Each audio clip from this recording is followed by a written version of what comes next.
out beyond ideas of wrongdoing and right doing. There is a field. I'll meet you there.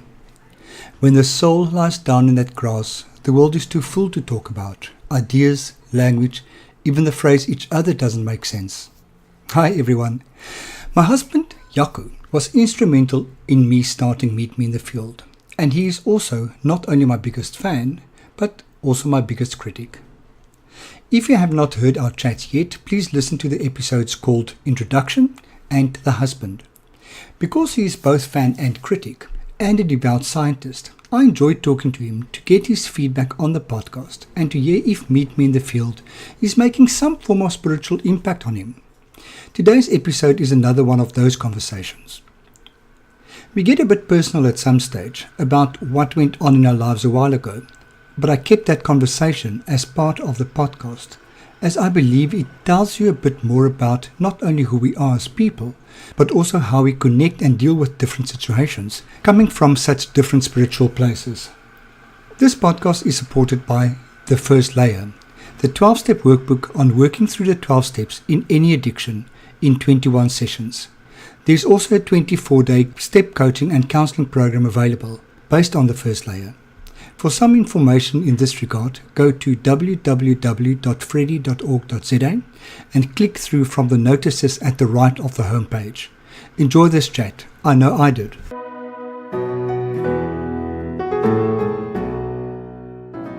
Herr Professore, we meet again. For you, the podcast is over. For you, it has just begun. How are you doing? I'm fine.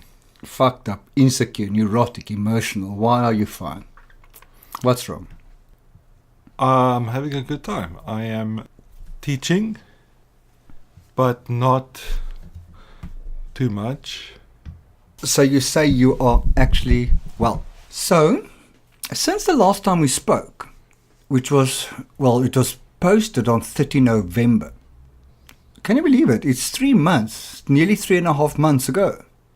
Almost impossible to believe. Was it that long ago? There you go. See, browsing the web. 30 November. And when was your first podcast? 2017. September. 14 September. Middle of September. So you've been going for 6 months now. And this is I've got no idea what episode it says. 26 or somewhere around there, yeah. Wow. This is amazing. I am very, very proud of you. I think it's quite an accomplishment to have so many podcasts so regularly. You've worked really, really hard. It's a beautiful collection. Thank you very much. It is hard work, but I am enjoying it. So, Jaco, in the 3 months since last we spoke, yes, any thoughts on Meet Me in the Field? Has your vision or has your take on it changed? Anything that struck you as particularly good, particularly bad, particularly interesting? Well, I have to be diplomatic. I'll be a little more diplomatic this time than last time. You don't have to be. I think people appreciate the fact that you're not diplomatic. But I still don't want to hurt anyone's feelings. No, you can't attack my guests. Well, can't or shouldn't. Well, you can, but you shouldn't. I will, even if you do, I'm going to edit it out. Okay, so I'm just looking through the list. We didn't look through the list last time. And No. in fact, if I just look through the whole of the list, I think, firstly, you've been remarkably consistent. The theme has stayed roughly the same, which is good and bad, I guess. What do you mean, the theme as in spiritual journeys? Yes, the what you talk about with your guests and kind of things you ask them, and nobody wants to hear you drink coffee. I don't understand your problem with me drinking coffee. People who listen to podcasts do not like it to hear eating sounds. That's not just me. Nobody wants to hear people regurgitate their food. I drink coffee while I talk to people. That is beautiful. You're allowed to do that. Nobody wants to hear it. Okay. What I find fascinating is, do you know how many people make before they talk? Really? Yeah. Do you know how difficult it is to edit that out the whole time? It makes it... You're doing it now repeatedly, and it's not going to help. It makes a perfect little straight line. Oh, well, then it's easy to edit out. But have 100 in a podcast? Yes, yeah, lots of work. And the amount of ums and ahs. Getting back to what I was saying, the theme is very stable, and I like that. It means that you had a clear idea from the start what you want, and you've stuck to it, which is good. Some of the podcasts I found a little more boring than others. So some people, even though they're wonderful to talk to in person, simply don't come across on the podcast as very lively. Or that's the nature of humans. You will always have that. Yeah, absolutely, of course. It's the same as speaking on the phone. Some people don't have a phone voice, but they're wonderful in person. They're really nice to interact with. But not record it. That's a mystery. Why would some people not record well? Maybe there's something you can't really capture, facial expressions or twinkle in the eye, just the way they body language maybe. But some people, I think, just generate more energy. Well, maybe. I don't believe in energy. But What do you mean you don't believe in energy? Energy is a concept in physics. There are only certain kinds of energy. And the idea that people generate energy is deceptive. Should it be another word? Yes, it must. What would you call it? It's kind of social interaction. I don't know what the word is. So some people have a high level of life during social interaction, and some people... Why? Are some of the people you interviewed dead? No, according to you, I think you think some of them were dead. The feedback you gave me informally afterwards. Look, it's nobody's fault, and it was still often interesting to hear what they have to say. But I'll just highlight the positive. I found Gail's podcast really nice. Yeah. I mean, you had a really nice conversation. It flowed. She's obviously had an interesting life. Still having it, I hope. And she tells her life story interestingly. And it was fascinating to hear about her spirituality. And so I can recall a lot of what she said. I had to cut so much of that out. Oh my God, it was a nightmare to edit that thing. That is why I've asked you to retain the original recordings so that you can make some kind of best of scraps, the cutouts at some future point. And I haven't been doing that. And you haven't been doing that, but that's on you. That's fine. I'll say that Gail, I loved Gail's episode, but I also know Gail, so I'm not a good judge of many of these episodes because I often know the interview subject. So what fascinates me is a lot of these people I know, and I know them quite well. Mm-hmm. But doing the chat, I realize how little I know about them. Yes, it comes across that you, obviously in the conversation, how surprised you are by some of the things they say and astounded you are. Clearly you never knew that Mr. X spent 5 months in Tibet, tutored by monks, and you're clearly shocked. Which specifically in terms of their spiritual journey was very important in that journey. And that is what I find the fascinating part of it, is that these are people whom I interact with on a regular basis, and I perceive that interaction to be at kind of nearly a deeper level than I have a lot of other interactions with other people. And suddenly you realize, but we just don't speak about spirituality. It says something about how we interact with people.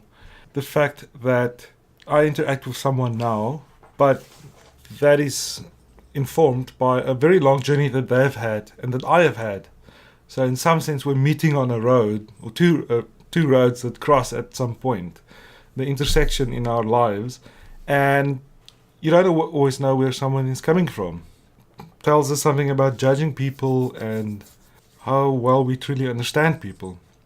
Don't you think it's cultural? The thing that we are taught is we don't speak about religion and politics. Not that spirituality is religion, but it falls in that category. I mean, it irritates me in a way that I have to, when I classify this podcast in most of the platforms that I have it posted, that religion and spirituality is one category and you can't change it. Yes. You understand what I'm saying? Is Well, I hear what they're you're not the saying. same thing. Maybe. Yes, it's a quite broad definition. It's a broad category. But I don't think religion and spirituality are so far apart that they need separate classifications. You know, you can't have a category for every single topic. But what you say, something else you said, I also don't agree with, and that is that I don't think there's a cultural taboo on speaking about religion and politics. People speak about politics all the time, firstly, so that's false, clearly. But it's not a taboo on speaking about religion, because some people do, but I think part of the culture is that we don't ask people we meet about their spirituality. It's not a taboo, but it's just a cultural habit that it's not a topic people often discuss. Yeah. So it's not forbidden, but it's not the done thing. Yeah, it's just not, And it's not good manners. yeah, that's a cultural thing. You don't want to pry into people's Yeah. private lives. But I think there are ways of raising the topic that is not prying. Just as friends, you know, we don't ask our friends, tell me about your spirituality, which is odd. Yeah. It's an odd thing. And you probably don't ask them to tell you about their politics because you already know. You would have discussed their politics in the past.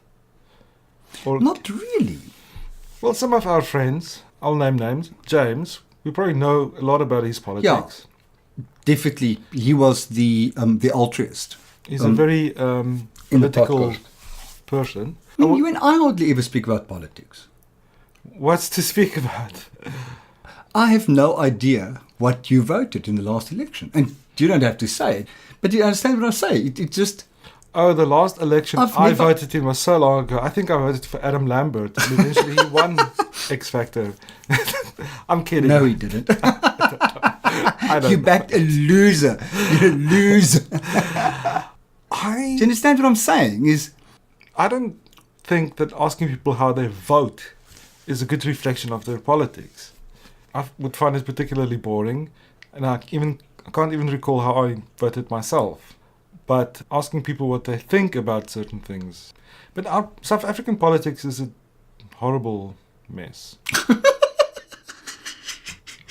So, if I look at the people that I have spoken to over the past few months since we spoke last time, there's a vast range of different belief systems and different takes on spirituality. Has your take on what spirituality is changed? Has it broadened? I'm not sure. Firstly, I agree with you. There is a vast range of people you've interviewed. Let's analyze this scientifically. Some are your close friends, very close friends. Mm-hmm. Some are people that you barely know. Yeah. So they're not all intimate acquaintances of yours. What they do is amazing. There's an amazing range. I mean, just looking at the list, obviously cat lady is not a profession, but I know their professions, and it's every walk of life, every profession, not every level of affluence, really. It's all middle class people in the main. Not really. Oh, are there some super rich? There's some super rich and there's some very, very poor people as well. Oh, okay. Well, that hasn't come across. It's another thing we don't discuss openly. So how rich are you? Maybe, but it also didn't come across in the discussions you had. Yeah. So, which means that everybody has a spiritual biography that doesn't matter. You know, it's not influenced by necessarily by your wealth. Yeah. So That's interesting. In terms of spiritual systems, I'm not sure there is such a big range. Most of the people you've talked to are Buddhist-y, New Agey. A few are Christians. There have been a few who are devout. Yeah. Some are lapsed Christians. Maybe one or two lapsed Catholics. Maybe you should think about asking a Catholic priest or some other minister to interview one of those. That'll be interesting. You don't think so? My mind is just racing. Who and how do I get hold of them? Look in the phone book and you ask him. Hello, dude. Don't you know the Green Market Square priest? Yeah, I know him, but not good enough to walk up to him and ask him to come and talk to me on a podcast. Why not? That's possibly my biggest problem, is I struggle to get people to talk to me on the podcast, for the podcast. Well, let's just delve into that. Firstly, do you struggle to think of people to ask? I struggle to get people to commit to talking to me. Do you ask them and they say no? Or do you ask them and they say yes and then they don't show up? Or do you feel... Some I ask and they say no. Yes. And those I'm completely fine with. Okay. It's completely okay. I understand that you would prefer not to. And the no reasons are quite weird. It's normally I believe I don't have anything to contribute, or I don't like the sound of my voice. Yeah. Many people don't. Yeah. But And well, I respect a no, but I get a lot of yes, I'm more than willing. But when I start pushing to make an appointment, yeah. I get no commitment. Yes. Well, maybe that's how it goes. Maybe that is how it goes. I don't know. I think in any case, you should always be way ahead with asking many more people than you can really take. Yeah. And bargaining on the fact that only 1/3 will say yes and show up. I think that's fine. I wonder in a sense if I'm judgmental. That I ask people whose sense of spirituality I approve of, yes, or I connect with, or I see. Well, if I don't connect with it, I don't acknowledge it, and therefore I don't ask to speak to the person. Yes. I've asked a friend the other day who is dogmatically the most unspiritual person can think of. Yes. And he immediately agreed to talk to me. First of all, I was surprised that I asked. Okay. And then... Okay, I've just fetched the cat because because he's scratching it's the very desk. unspiritual. And Yes, it's looking for attention. You asked a friend and he said yes. Okay. And I said to him that it's quite weird that I asked you because kind of it's not the type of thing that I ever thought I would discuss with you. And he said, the thing is we all have a story. Yeah. And I think I judge people beforehand, whether I think their story is worth listening to or not. Yes. And that's not for me to judge. I must be far more open-minded Yes. and decide for my listeners what I think they want to hear. Yes, I agree. You should, in some sense, be unbiased as a host. Yes, and that I'm definitely not. You want to present a wide range of spiritualities. But also the podcast is about spiritual journeys. So if you haven't had one, then what are you going to talk about? Well, I haven't. I talk about I've been the most frequent guest. No, I think that it's not about spiritual journeys, because maybe there is no such thing. I think it's about life journeys. And almost all your guests have had these experiences that shape their outlook on life and the way they feel about life. And that can't help but shape what they call their spirituality, how they connect with the world and something beyond the world, or in the world. So that it doesn't have to be a spiritual journey, it's just a life journey. And as your friend said, everyone has a life story to tell. But I would think it's particularly boring, apart from me, to have a guest that says, this is my life story and I'm not spiritual at all. End of conversation. Yeah. So, what are you going to do? Convince them that they are spiritual? Exactly. Pull something out of them that's just not there. Yeah, I don't think an on-air revelation is in the works. Okay, so something that popped into my head now suddenly is since our last conversation, a lot of some nasties happened in your life. Yes. Yes, that's true, yes. We've been through quite a lot of less nice things in our lives since then. We've come very face to face with the concept of mortality in both our families. Let's just rephrase. I don't think face to face sounds like we were in a car accident. Okay. Both in your family and in mine, there has been illness, cancer.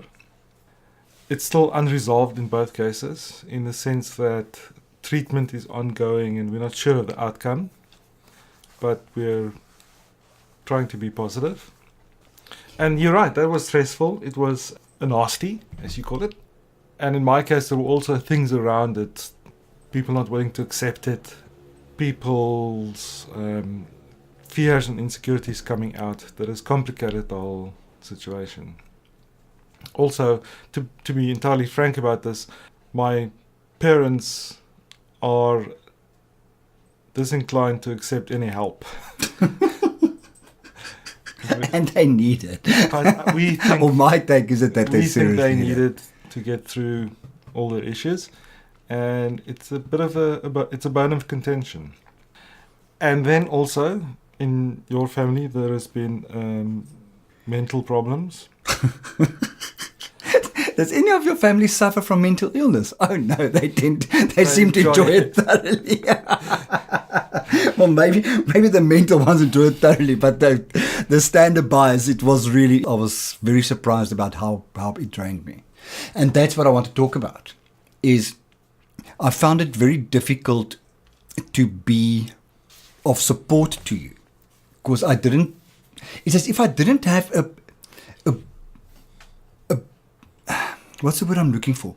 A basis of Standing. Yeah. Authority in the case, or the right to be involved. With my mother and her sister who has cancer, I can talk to her contextually about her religious beliefs, and she can pray and she can do X, Y, and Z, and that makes her feel better and that gives her strength. As Gail also mentioned, the opium for the masses.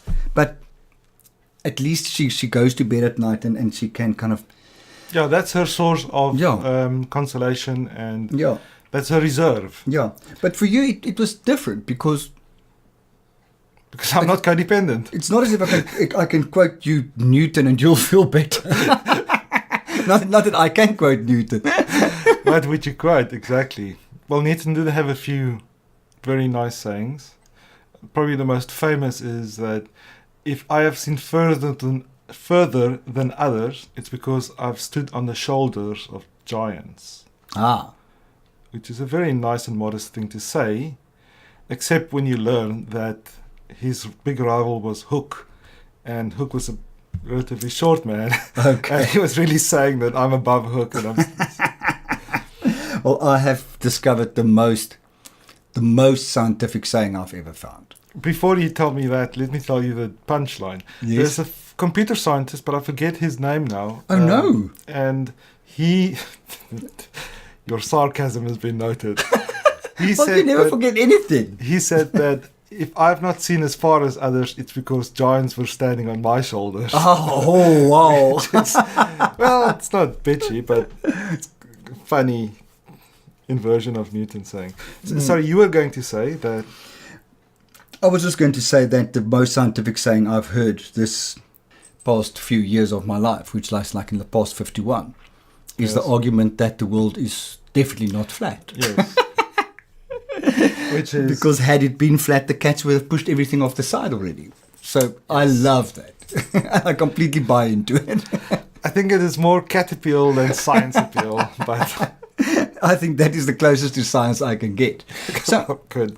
So how do you deal with the stuff that happened? Well, I'll be completely honest, and you can edit it out or keep it in. My brother and sister and I went to talk to my folks about getting help. They have various issues, and we had this, not exactly an intervention, but this really honest conversation with them. And during the conversation, things got really emotional, people got worked up. And I found myself immensely worked up. I mean, you gave me some advice beforehand about how to deal with certain situations, explaining that sometimes people's reaction comes out of a place of fear or anger, and I should Tap into where the place comes from and not the emotion.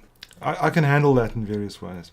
But all of that just disappeared out of my head during the conversation. You get so emotionally wrapped up and worked up that you get angry, you get frustrated, all goes by the wayside.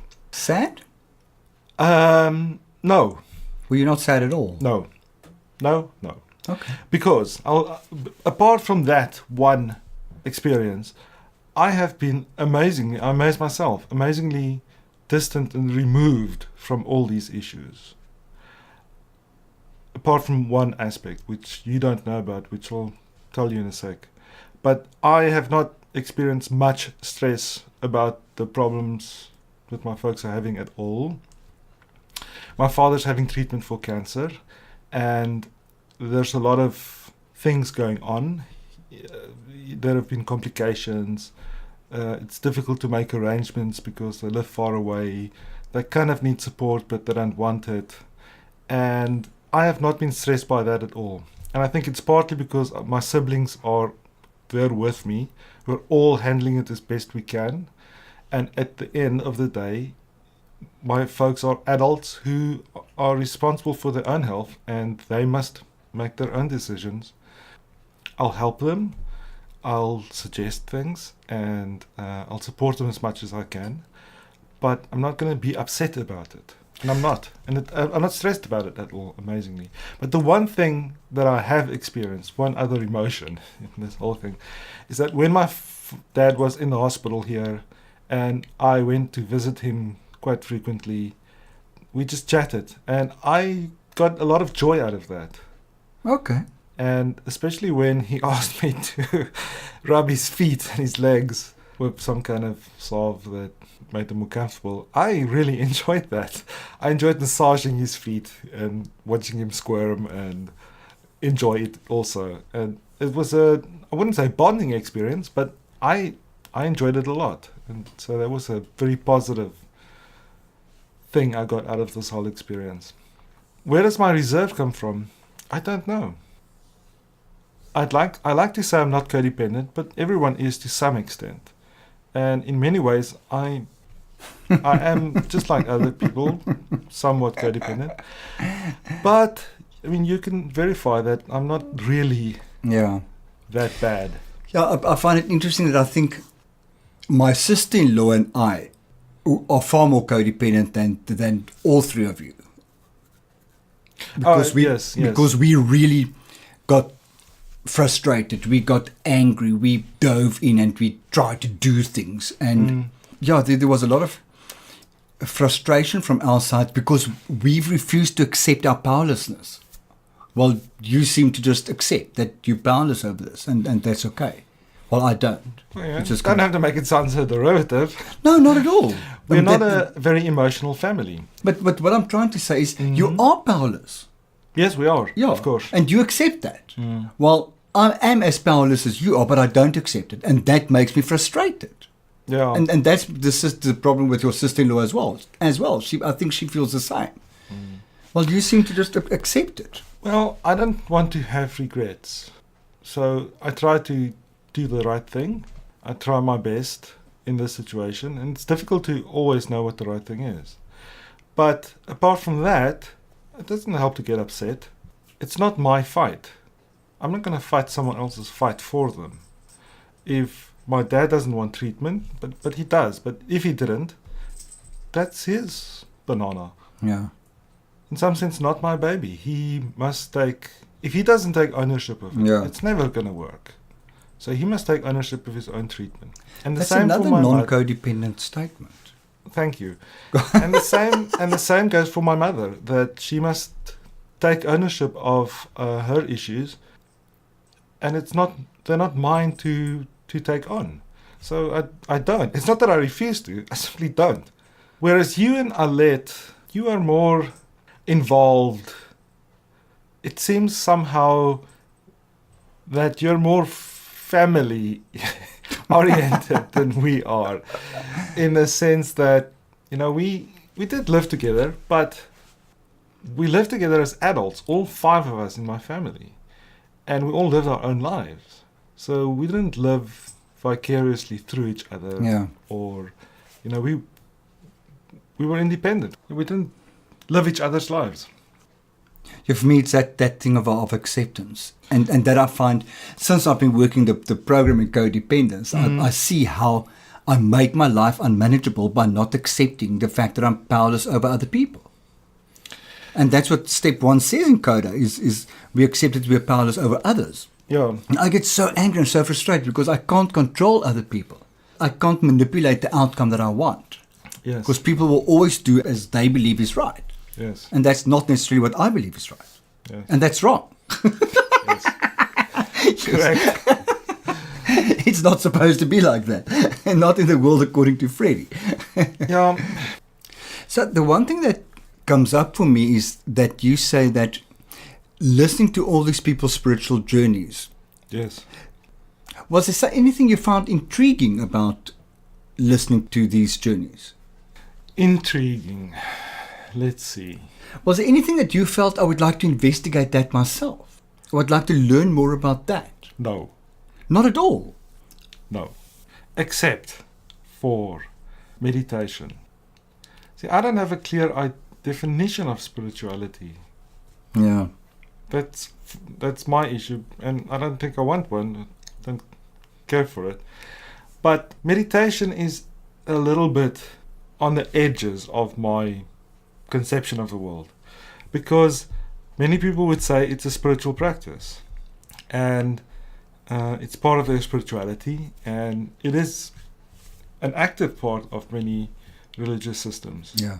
Buddhism, clearly, obviously, it's the central part of Buddhism. Meditation, reaching nirvana, that's all part of the central tenet of Buddhism, and also Indian religions. And you could argue that even Western religions, Christianity, has aspects of meditation, being in church, being part of the congregation, the hymns you sing. Those girls explained as well. Like the chant, the monks that chant. Yeah. Yeah. You get to a certain frequency. Yes. Meditation is also a physical exercise. I mean, the whole idea is that it's a mental exercise that influences your physical state. Yeah. I still want to get serious about meditation. I've downloaded and listened to some guided meditation, and I find it unfulfilling at the moment. I want the dummy's guide to the IT nerd's guide to meditation. So were there any podcasts that you felt you could really relate to? There's 2 that comes to mind. Tell me what you think. There's 2 that comes to mind for me that you should have been able to relate to very, very clearly. Yes. One was The Entrepreneur. Just remind me which one. That was Sam, with his very cognitive connection with spirituality. Yeah, I like that. And a very intellectual I enjoyed that podcast. take on his spirituality. I did enjoy it, yes. And then the other one was the father, Daniel. Who calls himself a spiritual atheist. Yes. It was more difficult to connect. Maybe it was difficult to think to either of them because they both have children, don't they? Yeah. And they mentioned that, and I think that was part of their life experience. I don't have children, and I think that puts Boys, cats, hear that. Listen to that. You are not counted. I think that puts you in a different category, a different tribe. Yeah, but I did like those podcasts a lot. I wouldn't say I identified with them. No. We have started listening to a podcast. Yes, we have. About the internet and memes and tech problems. And I identify with those people a lot, strongly, Yeah. because they're much more clued into And I some understand. things than I am, but they are my kind of people. Yeah. It's amazing to watch you as you get excited while listening to the podcast. Yeah. There are some things that I really don't understand, but then some episodes I really get. In some sense, it's a show about flow. It's a show about knowledge flowing from people who know about one thing to people who don't know. In some sense, your podcast is a conversation between equals. Or, put it a different way, it's two people meeting on an equal level, talking about Yeah. one spirituality. And there is a bit of a reveal, but there's not that dramatic tension necessarily. But that's fine. I mean, listening to a good conversation between two friends is wonderful. It's ideal material for a podcast, I think. So what I'm hearing is that there's one thing that you got intrigued by a bit more, and that is meditation. So is there anything that you've learned? Well, I learned a lot of facts about some people's backgrounds, but nothing much more. Oh. I'd say no. But if I think about What do you- a podcast like The Artist, Yes. the spiritual practices that he got involved in, that Mark got involved in, fascinated me. The intensity of those. And at some stages, I nearly felt the spiritual risks he took. Like that one practice he spoke about where you nearly kind of mirrored a death experience. That freaked me the fuck out. Like, oh my God, no. Definitely not. Gail and my conversation about breath work. The intensity of that, for instance. Yes, I mean, of course. I mean, there are many experiences you can have that is very powerful. I think going to a therapist is powerful for some people, maybe for everybody. If you delve into your own psyche and clean up, your filters, Yeah. clean out the drain a little bit in your own life, that's a good thing. I'm not saying that when you meditate a lot, or maybe with breath work, as in with hypnosis, your brain can go into a different state, and you can experience things, you have emotions that are way out of the norm, that are powerful, that affect you. And from a scientific point of view, those things are real. Yeah. There are many of them. There are various kinds. I wasn't astounded by them, and I think it's fine to experience them. Maybe they're not for everybody, but some of them are. Like I said, I think meditation is also kind of in that category, and something I want to try, because I know that many people I trust say that kind of feedback into your physical life. Yeah. For stress reduction, maybe for better health, maybe just a better attitude towards Better life. sleep. Better sleep patterns. Something that you can definitely gain Yes. by. But so I don't know what you were hearing, but what I'm hearing from myself is that I think I would love to hear some episodes that talk about meditation and kind of like beginner's guide to meditation. Maybe you should try to find some meditation experts and chat to them. But just a podcast devoted to how do I start to meditate. Okay. Preferably by a scientist.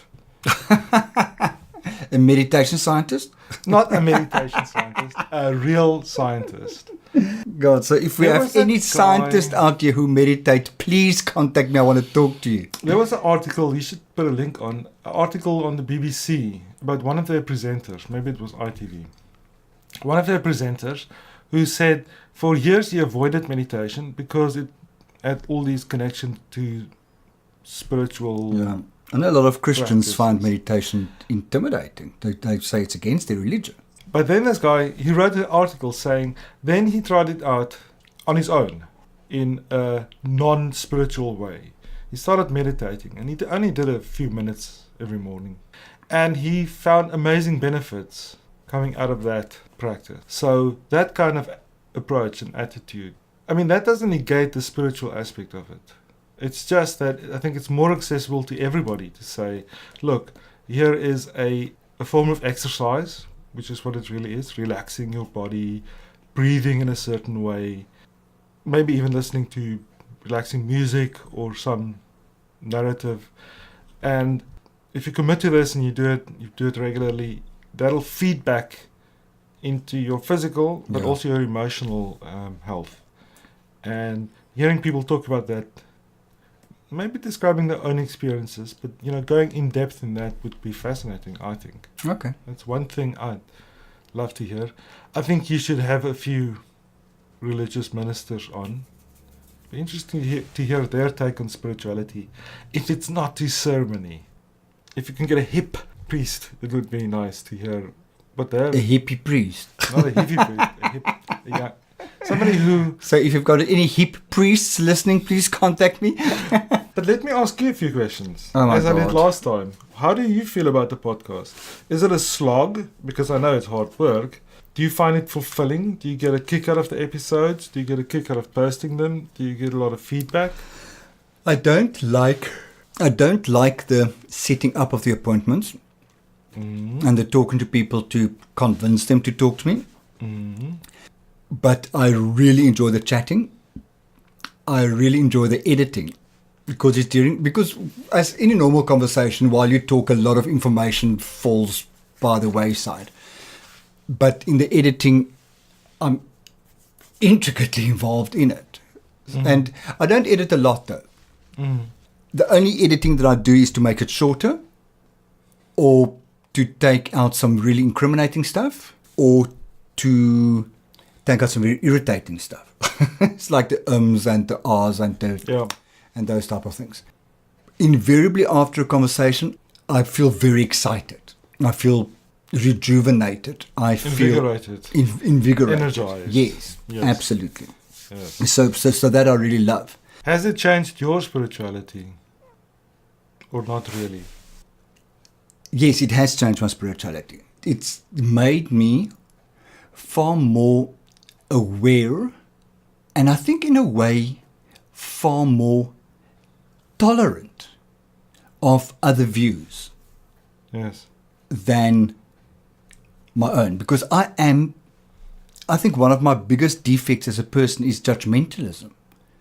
I very, very easily judge what I can't identify with. And the whole principle of this podcast is to get all these views out there.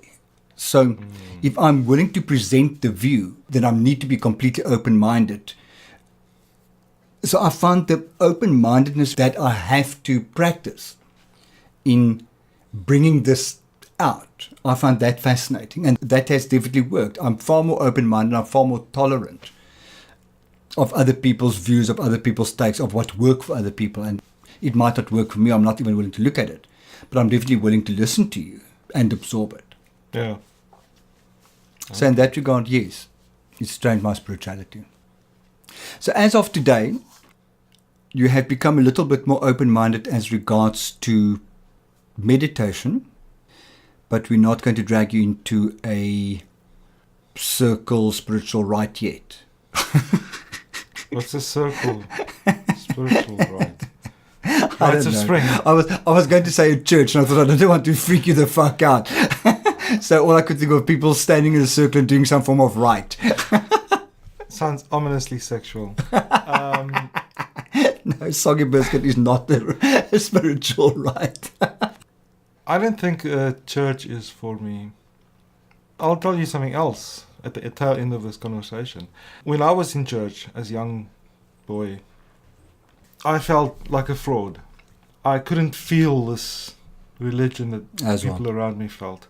And I felt guilt about having to fake it, and I felt pressure to fake it. Yeah. And the worst emotion I felt is that feeling of deluding yourself that you are feeling it, but then knowing that you're kidding yourself, but then telling yourself, no, I'm not. And it's almost an internal fight about, am I religious or am I not religious? I'm a Christian. No, you're not really a Christian. That kind of deception was I felt very much the same. unpleasant. Not it didn't ruin my life, didn't ruin my life at all, but I think it's common. And did you go through to the level of getting confirmed? as you know, I'm a bit of an overachiever. So Yes. I attended what's called catechisms. My deal with my parents were that I would stay in church, be confirmed, and then I can judge for myself. Okay. And in retrospect, I think that's a great approach. I think they did the right thing, because I got this good church education, this good religious education. So obviously some of it has faded. I can't recite most of the Bible anymore, or could ever, but I still retain a lot of general knowledge about at least one sect of Christianity, their approach. So yeah, I don't regret it too much, but I think it was a bit of a pity. Okay. A bit of waste of time. Anyway, Jaco, thanks for chatting to me. So hopefully always a pleasure. I love doing this. Hopefully during our next conversation, you would have had some form of aha erlebnis that you can't wait to share with us. Well, if you organize meditation podcasts, I'll do a little meditation course. I'll do a little experiment, and I'll report back on how I found it. Thank you very much for nothing.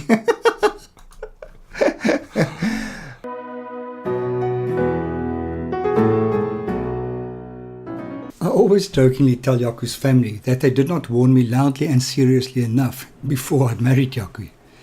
As you can hear, he is not an easy customer and not easily pleased. He has very definite views on things, and I'm not simply persuaded. I consequently sometimes desist from even trying. I sometimes disagree from his views, but for the sake of keeping the podcast a manageable length and guarding my own sanity, as well as energy reserves, I just rather agree. Jaco loves a good debate, and frankly, so do I. But as I age, I get better at choosing my battles. I was hoping that, by this episode, which is the 28th one, Meet Me in the Field would have had some spiritual impact on Jaco. I reckon I look at this as a counsellor and trying to gauge if Meet Me in the Field is bringing about some form of change in Jaco's views of spirituality. So far, I reckon I should give myself a 1 out of 10. But I realize that I'm neither making Meet Me in the Field to please Jaco, nor to constantly be affirmed by how many lives it is changing. This is my project, and the listenership is growing. For as long as that is the case, I'm happy to continue bringing it to the internet. I'm taking Jaco's suggestions to heart, and I'm not only planning a meditation podcast, but I'm also connecting to some clergies to come and talk to us. I'm looking forward to see if and how that pans out. I think it can be quite interesting. If you have any feedback or remarks, please feel free to pop me an email or connect on social media. It will be great to hear from you. If you want to know more about what I do, please feel free to connect with me on my website, which is www.freddy.org.za, or find me on Facebook at www.facebook.com/freddy.org.za, or on Twitter at @RensburgFreddy. Remember that Freddy is always spelled with an IE at the end. I want to thank you for your support. Be safe. Bye.